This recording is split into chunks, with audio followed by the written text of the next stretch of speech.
Kindly recite Surah Fatiha and Surah Ikhlas for sending reward to Father of Mansoor Ahmad Attari, Muhammad Aslam Qadri. ایک سوال ہم تک یہ پہنچا ہے کہ جب بندہ رات کو سویا ہوتا ہے تو اکثر دیکھتے ہیں کہ وہ بولتا ہے، ایسا کیوں ہوتا ہے؟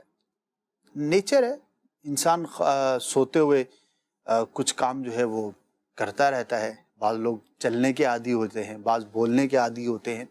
تو یہ ایک طبی معاملہ ہے، اس کا تعبیر سے کوئی تعلق نہیں ہے. ایک طبی معاملہ ہے. بعض لوگوں کو بولنے کی خراٹوں کی عادت ہوتی ہے، بعض مختلف جو ہے وہ چیزیں ہوتی ہیں. نارملی تو ایسا نہیں ہوتا، تو اس کا کوئی تعبیر سے کوئی ایسا تعلق نہیں. کہ اگر آپ چاہتے ہیں کہ مدنی چینل کے دیگر پروگرامز کے ساتھ ساتھ خوابوں کی تعبیریں پروگرام کے پریویس جو ہمارے ایپیسوڈ ہو چکے ہیں انہیں آپ دیکھیں، تو آپ اس لنک madani.co/خواب اس لنک کو آپ وزٹ کیجئے. انشاءاللہ عز و جل یہ شارٹلی لنک کے ذریعے سے آپ خوابوں کی تعبیروں کے پریویس جو پروگرامز ہو چکے ہیں آپ انہیں دیکھ سکیں گے. صلو علی الحبیب صلی اللہ تعالی علی محمد صلی اللہ تعالی علیہ وآلہ وسلم.